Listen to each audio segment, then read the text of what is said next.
വളരെ വിദഗ്ധമായാണ് മാഷി കുറെ ലിങ്കുകൾ കാണിച്ച് തെറ്റിദ്ധരിപ്പിക്കുന്നത്. പൗരത്വ ഭേദഗതി ബില്ലല്ല ചോദിച്ചത്. അല്ല, ചോദ്യം കേൾക്കും മാഷേ. പൗരത്വ ഭേദഗതി ബില്ലല്ല ചോദിച്ചത്.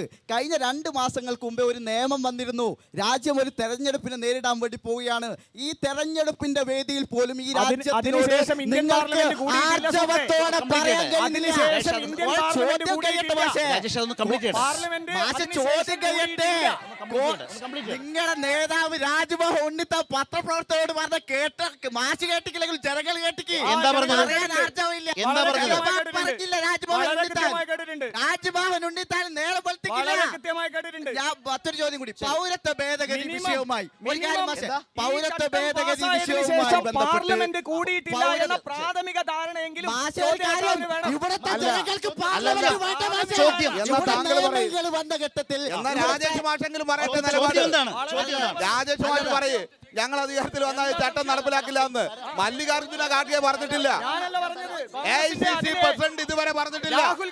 AICC പ്രസിഡന്റ് പറഞ്ഞിട്ടുണ്ടോ ഞങ്ങൾ അധികാരത്തിൽ വന്നാൽ ഈ ചട്ടം നടപ്പിലാക്കില്ല എന്ന്? കോൺഗ്രസിന്റെ അഖിലേന്ത്യാ പ്രസിഡന്റ് പറഞ്ഞിട്ടുണ്ടോ? കോൺഗ്രസിന്റെ നയം അത് തന്നെയാണ്. ഇവിടെ ഇതിന് വ്യത്യസ്തമായ നിലപാട് സ്വീകരിച്ച രാജ്മോഹൻ ഉണ്ണിത്താനെതിരായി നിങ്ങൾ നിലപാട് സ്വീകരിക്കുന്നുണ്ടോ? രാജ്മോഹൻ ഉണ്ണിത്താനെ നിങ്ങൾ പുറത്താക്കുമോ? ഇന്ത്യൻ പാർലമെന്റിൽ നടത്തിയ പ്രസംഗങ്ങളുടെ ലിങ്ക് ഞാൻ നിങ്ങളെ പാർലമെന്റിൽ സംഭവിച്ചത് എന്താണ്? ഇന്ത്യൻ പാർലമെന്റിൽ കോൺഗ്രസിന് ചില ആളുകൾ വളരെ കൃത്യമായ നിലപാട് കോൺഗ്രസ് പറഞ്ഞിട്ടുണ്ട്. ചില ആളുകൾ ചില ആളുകൾ ഒന്നും മിണ്ടാതെയും പോയി. അതായിരുന്നു നിലപാട്. ഇന്ത്യൻ നാഷണൽ കോൺഗ്രസിന് ഒറ്റ നിലപാടുണ്ടായിരുന്നു. അതാ ചോദ്യം. ഒറ്റ നിലപാട്, ഒരു നിലപാട്, ഒരു പാർട്ടിയുടെ നിലപാട്. അഖിലേന്ത്യാ പ്രസിഡന്റ് മുതൽ ഒരു കാര്യം വ്യക്തമാണ്, ഈ തെരഞ്ഞെടുപ്പിൽ പൗരത്വ നിയമം വളരെ ശക്തമായ തെരഞ്ഞെടുപ്പ് വിഷയമാണ്. ശ്രീ സത്യൻ,